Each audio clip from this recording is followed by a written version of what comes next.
Աշոտ Նավասարդյանը անկախ Միացյալ Հայաստանի կողմնակից էր, այսօր որքանով է նրա գաղափարը փորձում իրականություն դարձնել եւ Աշոտ Նավասարդյանը իր պայքարի ճանապարհին բազմաթիվ զրկանքների է ենթարկվել։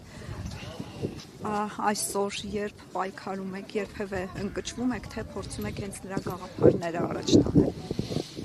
Տեսեք, նախ Աշոտ Նավասարդյանը ոչ միայն կողմնակից է, նա ջատագովն էր եւ մարմնավորում էր անկախության գաղափարի։ Մի բան է կողմնակիցը, մի բան է մարմնավորողը։ Նա սիմվոլն էր անկախության հենց։ Աշոտ Նավասարդյանը ինքը իր կենսագրությամբ, իր պայքարով, դա էլ ճիշտ Մերի ջան, առողջություն։ Սիմվոլն էր անկախության, որովհետեւ նա դպրոցական տարիներից զինվորագրվեց անկախության համար պայքարին,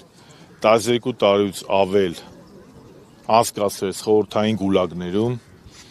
եւ չընկճվեց, պայքարեց եւ նոր սերնդին, հանրապետական նոր սերնդին թողեց անկախության ու ազգային պետականության գաղափարը։ Աշոտ Նավասարդյանը ասել է մեզ անկախ, բայց ոչ ազգային պետություն պետք չի։ Մենք պետք է ունենանք եւ անկախ եւ ազգային պետություն։ Սա եղել եւ ասել է, որ հանրապետական կուսակցության գալիս են տալու գիտելիքները, նվիրումը, եթե պետք է առողջությունը։ Աշոտ Նավասարդյանը դժբախտաբար ես չեմ ճանաչել անձնապես, վաղ չեմ ունեցել շփվել, բայց Անդրանիկ Մարգարյանի շփումներից, Գագիկ Մինասյանի, Սամվել Նիկոյանի, Մուշեղ Լալայանի,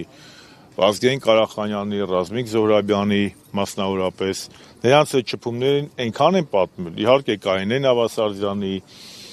Աշոտ Նավասարդյանը մեզ համար միշտ կենդանի է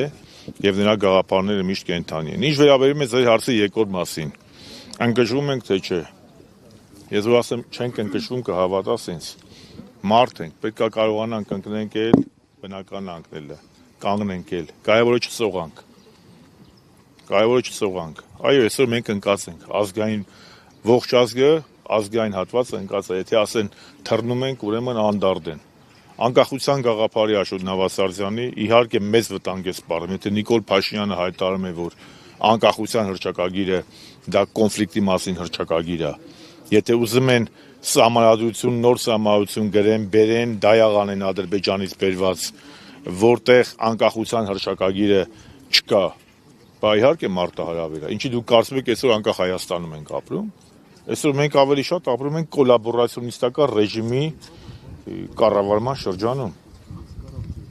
Եթե Հայաստանի իշխանությունը վախենում է խոսի Արցախի վերադարձի իրավունքից, եթե Հայաստանի իշխանությունը վախենում է խոսի Արարատի վերածննդի խորհրդից, եթե Հայաստանի ռեժիմը վախենում է առհասարակ խոսի էթնիկ զտումից, այդ ձևի անկախ պետություն տեսել եք։ Բայց ես իրատես եմ, ես կենացներ չեմ ասում, այսօր Հայաստանի Հանրապետության ազգային ու պետական ուժերի խնդիրը թույլ չտալ